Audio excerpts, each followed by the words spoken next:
Pemerintah Kabupaten Aceh Besar menyambut positif rencana pemerintah membuka penerimaan P3K di tahun ini. Keputusan ini diharap mampu menutupi kekurangan guru di sejumlah sekolah dasar di Kabupaten Aceh Besar.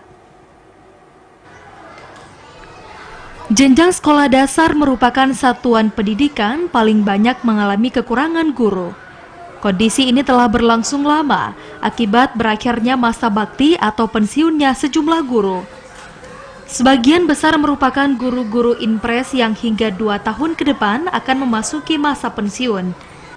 Tak hanya di tingkat sekolah dasar, kekurangan juga dirasakan satuan pendidikan di tingkat menengah pertama.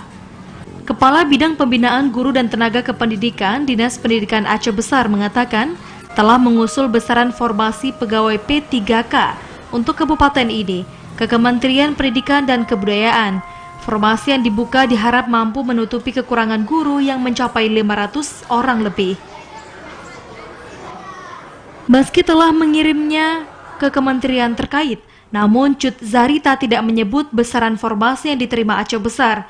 Pemerintah pusat berencana membuka seleksi pegawai pemerintah dengan perjanjian kerja atau P3K untuk tenaga guru di tahun 2021. Meski disambut positif, penerimaan menjadi tantangan bagi sejumlah daerah karena harus menyediakan anggaran bagi pegawai yang nantinya dinyatakan lulus.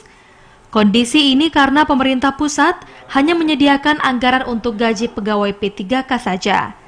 Dari Aceh Besar, Arman Konadi, TVRI melaporkan.